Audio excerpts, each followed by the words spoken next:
अब देखिए, हमने लास्ट क्लास में कोलराउस लॉ और उसके एप्लीकेशंस देखे थे। हालांकि मैंने आपको केवल 2 ही उसके अनुप्रयोग बताए थे। एक मैंने आपको अल्फ़ा का मान निकालना, दुर्बल वैद्युत अपघट्यों की मोलर चालकता, अनंत अनुतापें निकालना या वियोजन स्थिरांक का मान निकालना, ये 3 मैंने आपको बताए थे कोलराउस लॉ। ये बहुत ही इंपॉर्टेंट है, ये क्वेश्चन आता है यहाँ से। लेकिन अब ध्यान रखना, उसके अलावा भी बहुत सारी एप्लीकेशंस हैं, उनको अपन धीरे धीरे आगे देखेंगे, क्योंकि उसके लिए कुछ और चीज़ों का नॉलेज होना आप लोगों को ज़रूरी है। उसके बिना वो संभव नहीं है निकालना, इसलिए मैंने आप लोगों से डिस्कस नहीं करी। मैं अपने आप आपको टाइम टू टाइम बताता जाऊँगा। अभी हम एक और इम्पॉर्टेंट टॉपिक देख रहे हैं कोलराउस लॉ से आगे बढ़ के, आयनिक मोबाइलिटी। ये देखिए, what is ionic mobility. Ionic mobility को मैं अगर हिंदी में बोलूँ तो वो होता है आयनिक गतिशीलता। देखिए भैया, बहुत ही शानदार चीज़ है ये, आयनिक गतिशीलता। क्या है ये? आयनिक गतिशीलता। इसका मतलब क्या है? आयनिक गतिशीलता का मतलब क्या है? देखिए, हम आपको एक डायग्राम से बताते हैं। ऐसा डायग्राम आपको बुक्स में नहीं मिलेगा कि जैसे मान लीजिए ये कोई इलेक्ट्रोड है, समझिए, बहुत ही इंपॉर्टेंट चीज़ मैं आप लोगों को बताने जा रहा हूँ आज। ये कोई एक सेल है, इस सेल के अंदर ये 2 इलेक्ट्रोड है।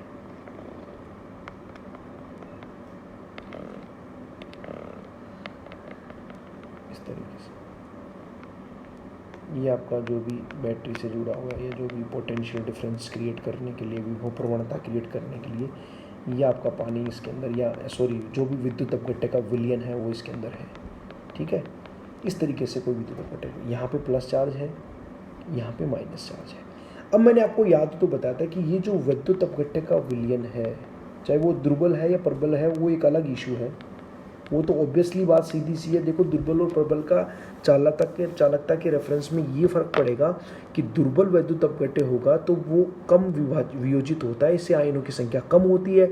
आयनों की संख्या कम होती है तो लैम्डा एम अनंत अनुता वाला नहीं, सिंपल लैम्डा एम, मतलब किसी भी सांद्रता पर चालकता का मान कम होता है, क्योंकि वियोजित कम होगा तो आयनों की संख्या भी कम होती है। प्रबल वैद्युत अपघट्य होता है तो वो पूर्ण रूप से वियोजित होता है, तो किसी भी सांद्रता पर चालकता का मान ज़्यादा होता है। अब अपन बात ये कर रहे हैं कि चालकता आती कहाँ से है। तो देखिए, कोई भी वैद्युत अपघट्य, जैसे सपोज कीजिए NaCl है, तो NaCl मान लीजिए NaCl प्लस H2 है, उसको पानी में मिला के घोल के रख रखा है। तो अंदर आपको पता है कि ऐसे आयन होंगे अलग अलग, जैसे ये Na प्लस आयन हो गया, ये Cl माइनस आयन हो गया, इस तरीके से। और साथ में कुछ H2O के आयन्स भी होंगे। कौन से आयन होंगे? H2O के आयन्स भी होंगे, इस तरीके से। ये जैसे H2O है, ये बीच में भी H2O है, H प्लस, क्योंकि H2O को मैं H प्लस OH माइनस में नहीं दिखा रहा हूँ। क्यों नहीं दिखा रहा हूँ? क्योंकि ये बहुत ही अति दुर्बलतम वैद्युत अपघट्य होता है। H2O टूटता नहीं है बिल्कुल भी, बहुत ही दुर्बलतम वैद्युत अपघट्य होता है। इसके वियोजन स्थिरांक का मान 10⁻⁻14 होता है इस वजह से। तो देखिए कि अब क्या होता है कि इस Na प्लस को इस इलेक्ट्रोड तक पहुंचना है। कौन से इलेक्ट्रोड तक पहुंचना है? इस इलेक्ट्रोड तक। और Cl माइनस आयन को कहाँ पहुंचना है? इस इलेक्ट्रोड तक पहुंचना है, इस इलेक्ट्रोड तक पहुंचना है। तो इनको पहुंचने के लिए इनकी क्या स्पीड होगी, वो आयनिक गतिशीलता है कि वो किस स्पीड से, किस वेग से ये इस इलेक्ट्रोड पे पहुंचेंगे। जितनी ज़्यादा स्पीड से पहुंचेंगे, इनका उस पूर्ण वैद्युत अपघट्य, मतलब NaCl की कुल चालकता में योगदान उतना ही ज़्यादा होगा। अरे भाई, NaCl की चालकता कहाँ से निकलती है? Na प्लस की चालकता प्लस Cl माइनस की चालकता, दोनों को जोड़ देते हैं अनंत अनुता पे, तो NaCl की चालकता निकल जाती है। तो जितनी ज़्यादा Na प्लस की चालकता का योगदान होगा, जितना ज़्यादा Cl माइनस की चालकता का योगदान होगा, उतना ही तो NaCl की चालकता बढ़ेगी। तो कुल मिलाकर के आयनिक गतिशीलता भी एक इम्पोर्टेंट या महत्वपूर्ण कारक रहेगा NaCl की चालकता निकालने के लिए। अब देखो, ये गतिशीलता कई चीज़ों पर डिपेंड करती है। एक तो डिपेंड करती है विभव प्रवणता के ऊपर। किसके ऊपर डिपेंड करती है? विभव प्रवणता के ऊपर। विभव प्रवणता का मतलब ये होता है कि ये जो 2 इलेक्ट्रोड हैं, ये जो 2 इलेक्ट्रोड हैं, एक इलेक्ट्रोड ये है, एक इलेक्ट्रोड ये है, इनके बीच की दूरी कितनी है? सपोज कीजिए इनके बीच की दूरी 1 मीटर है। सपोज कीजिए, बहुत ज़्यादा बता रहा हूँ मैं, लेकिन सपोज कीजिए 1 मीटर की दूरी इनके बीच में है। और इनके ऊपर इस बैटरी के द्वारा 1 वोल्ट का विभव लगाया गया है। 1 वोल्ट का क्या लगाया गया है? विभव, पोटेंशियल लगाया गया है। उन 2 इलेक्ट्रोडों के बीच में उस बैटरी के द्वारा मैंने बताया ना आपको कि बैटरी क्या काम क्या होता है, विद्युत ऊर्जा को रासायनिक ऊर्जा में परिवर्तित करता है, ये जो विद्युत अपघटनीय सेल होता है। तो इस बैटरी के द्वारा इन दो इलेक्ट्रोडों के बीच में 1 वोल्ट का विभव लगाया गया है, जिन इलेक्ट्रोडों के बीच की दूरी कितनी है, 1 मीटर है। कितनी है, 1 मीटर दूरी है दोनों इलेक्ट्रोडों के बीच की दूरी जो है। तो इसलिए क्या होगा कि उसको बोला जाएगा विभव प्रवणता, जो कि इसको अरे भाई जिस Na+ को अपनी ओर खींचेगा, कोई भी इलेक्ट्रोड जिसके ऊपर माइनस चार्ज है वो तभी तो खींचेगा जब उसके ऊपर कोई विभव लगेगा। तो इस विभव प्रवणता से वो खींचेगा। तो फिर उसके बाद में वो जो आयन है, कौन, वो ये जो Na+ आयन है कि स्पीड क्या होगी। स्पीड का मतलब कितने मीटर की दूरी तय करेगा 1 सेकंड के अंदर। क्या करेगा, कितनी मीटर की दूरी तय करेगा 1 सेकंड के अंदर, वो उसकी विभव प्रवणता। मीटर क्यों, क्योंकि मैंने दोनों विभव के बीच की दूरी भी कितनी रखी है, मीटर में रखी है। अगर मैं दोनों इलेक्ट्रोडों के बीच की दूरी, विभव बोल दिया, दोनों इलेक्ट्रोडों के बीच की दूरी सेंटीमीटर में लूँ तो फिर मैं ये कह दूंगा कि वो Na+ आयन या फिर वो Cl- आयन 1 सेकंड के अंदर कितने सेंटीमीटर दूरी तय करेगा, वो उस आयन की आयनिक गतिशीलता होगी। ध्यान देना, इंपॉर्टेंट बात है। हालांकि इस आयनिक गतिशीलता को और भी बहुत सारे फैक्टर कंट्रोल करते हैं। कैसे, ये जो मैंने H2O के आयंस दिखाए ये भी कंट्रोल करते हैं। क्यों, जब ये Cl इसको ये इलेक्ट्रोड खींच रहा है, किसकी वजह से खींच रहा है, विभव प्रवणता की वजह से खींच रहा है। विभव प्रवणता क्या होती है कि अगर इन दोनों इलेक्ट्रोडों के बीच की दूरी 1 मीटर है या 1 सेंटीमीटर है या 1 डेसीमीटर जो भी है, मिलीमीटर है, जो भी है, वो उसकी यूनिट पर डिपेंड करता है। उनके बीच में 1 वोल्ट का विभव लगाया गया है। विभव कहाँ से लगाया जाएगा, इस बैटरी से लगाया जाएगा, या मैं कह दूँ कोई भी एक युक्ति से लगाया जाएगा, तो वो Cl- उसकी तरफ दौड़ेगा। लेकिन Cl- कोई गैसीय माध्यम तो है नहीं। अरे भाई, गैसीय माध्यम में तो देखो आयनिक गतिशीलता मैक्सिमम होती है। इनके नोट्स में आप लोगों को प्रोवाइड करा दूंगा, आयनिक गतिशीलता मैक्सिमम होती है। परंतु यहाँ पे कौन सा माध्यम है, द्रव्य माध्यम है। तो द्रव्य माध्यम में ये क्या है, यहाँ पे H2O के मॉलिक्यूल्स हैं, ये वाला H2O, ये वाला H2O, ये वाला H2O, इस तरीके से H2O है। तो इनको चीर के जाना है, जैसे नौका होती है ना, नाव होती है, बोट होती है, समुद्र में पानी को चीरती हुई जाती है, वैसे Cl- को और Na+ को चीरते हुए इलेक्ट्रोड की तरफ जाना है।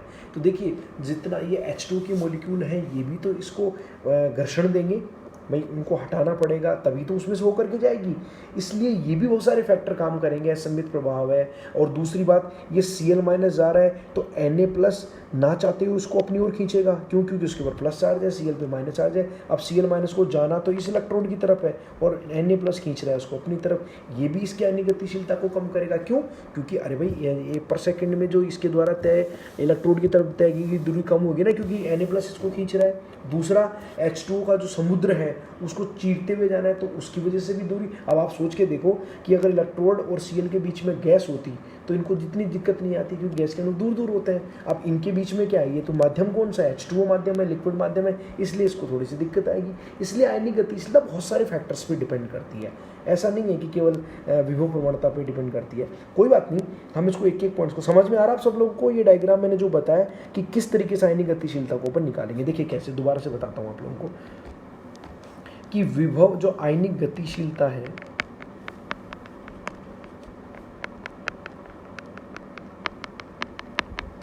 ये क्या होगी, समझिए इस बात को। आयनिक गतिशीलता क्या होगी, आयनों की गति, आयन की, एक आयन की बात कर रहे हैं, आयन की गति डिवाइडेड बाय विभव प्रवणता।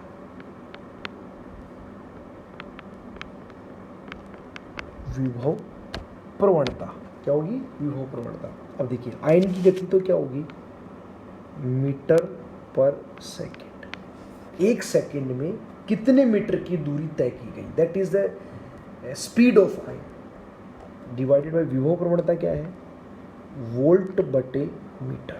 देखिए दोनों चीजें देखिए, पहले आयन की गति क्या है, 1 सेकेंड में आयनिक गति क्या है, प्रति सेकंड आयन के द्वारा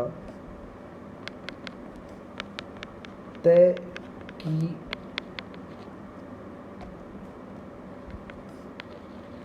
आयन के द्वारा तय की गई दूरी मीटर में। वो आपकी इच्छा है कि आप किस में लेते हो। दूसरा है विभव प्रवणता।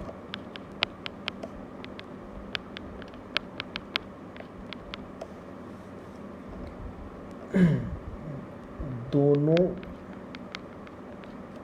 इलेक्ट्रोडों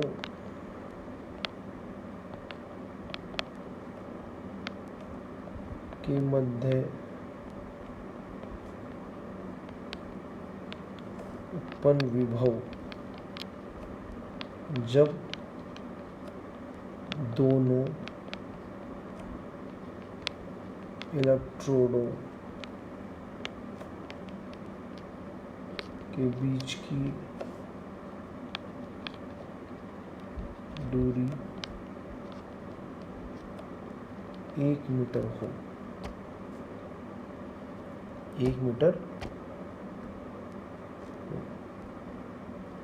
दोनों के बीच की दूरी कितनी हो? 1 मीटर हो। डिस्टेंस अपन 1 मीटर के जब दोनों इलेक्ट्रोड के बीच की दूरी हो तो उस वक्त उनके मध्य कितना विभव उत्पन्न होगा। मैंने बताया ना कि विभव प्रवणता का मतलब क्या है कि इलेक्ट्रोड के ऊपर इतना चार्ज होना चाहिए जिससे वो अपने विपरीत आवेशित आयनों को अपनी ओर खींच सके। भाई ये इलेक्ट्रोड है, ये इलेक्ट्रोड है, इसके ऊपर विभव प्रवणता होगी जिससे वो उस प्लस आयन, जैसे मान लो इसके माइनस आयन है तो ये इस आयन को खींचेगा। और कितनी स्पीड से फिर ये आयन जा रहा है, किस गति से जा रहा है, वो सारे फैक्टर दोनों को मिलाते हैं उसकी क्या निकाली जाती है? आयनिक गतिशीलता निकाली जाती है। अगर प्लस चार्ज होगा तो वो नेगेटिव आयन को खींचेगा। तो फिर बाद में इसकी स्पीड, केवल स्पीड डिपेंड नहीं करती, इसको H2O की मुख्य धारा को चीरते हुए जाना है। दूसरा माइनस आयन है वो भी इसको अपनी ओर इंटरेक्ट कर रहा है, उससे भी इसको लड़ना है। ये सारी चीज़ें इसको डिपेंड करती हैं। तो ये आयनिक गतिशीलता है। अब अपन इसके बारे में नेक्स्ट क्लास के अंदर मैं आपको बताऊंगा किस तरीके से इसके क्वेश्चंस देखने हैं और आगे कैसे इसका मोलर चालकता में, किसी विद्युत अपघट्य की मोलर चालकता में किस प्रकार से इसका योगदान होता है। ये सारी चीज़ें हमने कल देखेंगे।